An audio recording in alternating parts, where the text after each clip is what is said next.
In their efforts to study herbs as well as their medicinal uses, members of Montgomery College's Nutrition Club visited the home of Dr. Jim Duke. Dr. Duke is retired from the U.S. Department of Agriculture, where he worked for more than 30 years. Over the course of his career, he was the chief of several research laboratories. Now, he spends much of his time tending to his garden at home, which is quite possibly the largest privately owned medicinal garden in the entire United States. On this day, he gave the students a tour filled with interesting facts, accompanied by intriguing stories. This used to be a pasture. The fence line was right here. And when we bought this place way back in '72, believe it or not, for $57,000, there were sheep and cattle grazing from here down to the woods and all out front. This is an invasive weed called the autumn olive, and that's one of the best sources of lycopene, which is good for not only prostate cancer, but for breast cancer and hormone-related cancer. And it's so bad a weed that the USDA plowed up the ones we were studying down at Beltsville. Meanwhile, I've been wanting to sell it. But that's one of the best ways to get rid of a weed is to use it. You can make leather out of those fruits. It's very good. And if you eat the seeds, that's getting rid of the weed, but you never get them all. Velvet bean comes to us from Bolivia, Panama, Peru, and India. And it contains the drug, if you have someone who's on Parkinson's disease, you might have heard of L-Dopa. But this is one of the best sources of L-Dopa. This is the Kudzu, the weed that ate my home state of Alabama. Oh, this is Kudzu. This is it. We had 3 at one time, but it is an incredibly invasive weed. Now, Kudzu helps you metabolize estrogen properly, I had heard. I'll tell you a whole lot about that. Well, you can see the steps where the photographer is. It will grow across that in 2 days. Our best estrogenic plant is that shinier yellow or green there. That's the pomegranate. Some of us believe is the biblical apple, the apple of the Garden of Eden. Ironically, it contains at least 12 different types of estrogens. Most of them phytoestrogens, plant estrogen, but some of them human identical. Okay, we've seen first lemongrass, next lemon verbena, and finally the weed, the invasive weed called lemon balm. But they all smell of lemon, yeah. This is the famous coneflower or echinacea. And coincidentally, I mentioned the immune system. This is one of the best things for the immune system. I don't take it all the time, but when the flu's going around, I take that.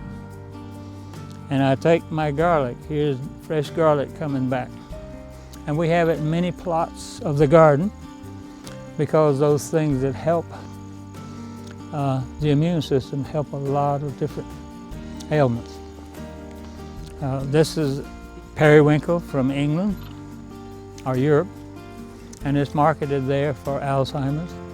This is another species of periwinkle. This is a beautiful turmeric.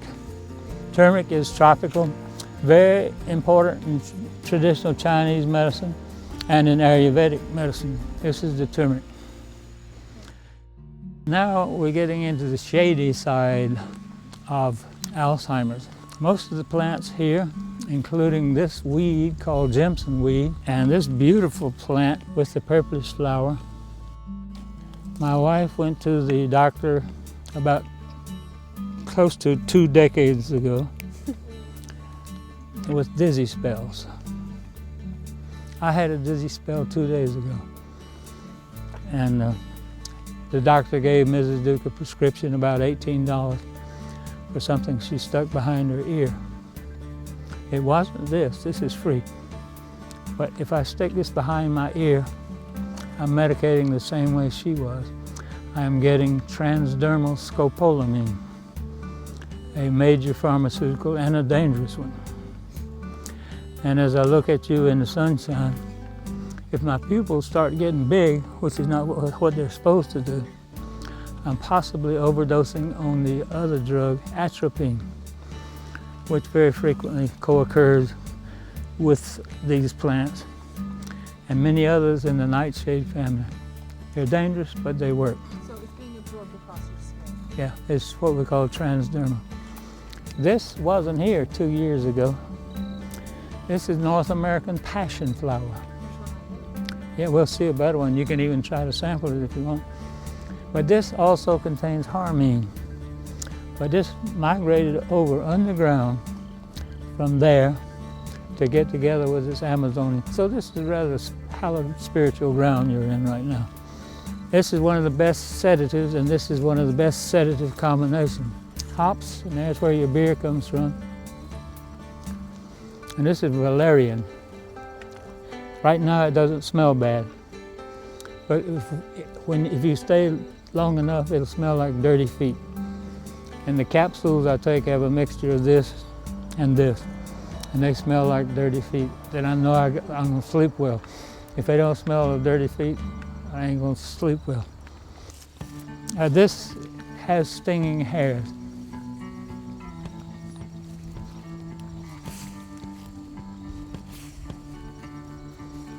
I am stinging myself. They call it self-urtication. This is stinging nettle, mentioned in the Bible many times. And the hairs on the stem and underneath the leaves inject me with 5 neurotransmitters. They are acetylcholine, choline, histamine, leukotriene, and serotonin. Now, I've got neuropathy and I'm asleep from here down, but I just woke my legs up. For wrinkles, this is horse chestnut, and it contains the compound esculin and also rutin. Now, I never showed you the evening primrose, the PMS plant.